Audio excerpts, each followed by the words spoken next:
Hello সবাইকে, আমি মিষ্টু সিংহ। আমার নতুন ইউটিউব চ্যানেলে আপনাদেরকে ওয়েলকাম। আমার ইউটিউব চ্যানেলটির নাম হলো মিষ্টু সিংহ অফিসিয়াল।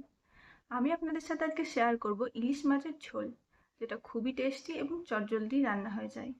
আমার রান্নাটি যদি আপনাদের ভালো লেগে থাকে তাহলে অবশ্যই আমার ইউটিউব চ্যানেলটিকে সাবস্ক্রাইব করবেন। চলুন আমার সাথে থাকুন। মাছ এবং বেগুনগুলোকে আমি কেটে রেখে নিয়েছি ডিশের মধ্যে। এবার আমি কড়াইয়ের মধ্যে মাস্টার্ড অয়েল দেব এবং এক এক করে এবার মাছগুলোকে ছেড়ে দেবো কড়াইয়ের মধ্যে। হালকা করে মাছগুলোকে ভাজবো, খুব বেশি ভাজলে কিন্তু হবে না। আবার কেউ না ভেজেও করতে পারো, সেটা নিজের ইচ্ছা মতো করলেই হবে।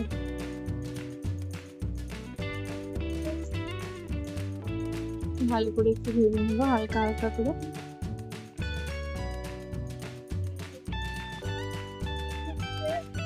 এবার মাছগুলো উল্টে দিচ্ছি।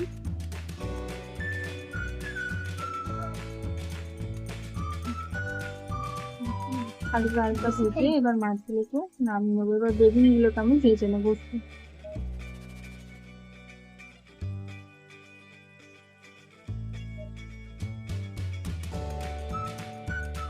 বেগুনগুলো ভাজা হয়ে গেছে, এবার আমি এটা ডিশের মধ্যে তুলে নিচ্ছি। মাছ আর বেগুন দুটোই রেডি। এবার কড়াইয়ের মধ্যে আমি কালো জিরে গরম দিয়ে দিচ্ছি, পরিমাণ মতো হলুদ, পরিমাণ মতো নুন আর একটু কাশ্মীরি লঙ্কা, কারণ লঙ্কাটা দিলে একটু কালারটা আসবে ভালো, দেখতেও ভালো লাগবে। এবার একটু ভালো করে নাড়িয়ে জল দিয়ে দেবো এর মধ্যে।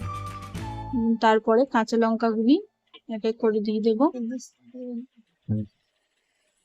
এবার মাছগুলো এক এক করে দিয়ে দেবো ঝোলের মধ্যে।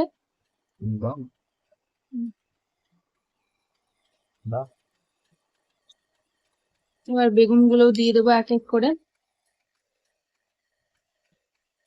দেখতেই পাচ্ছ কেমন কালারটা এসছে, অসাধারণ, খেতেও সুন্দর আর খুবই টেস্টি।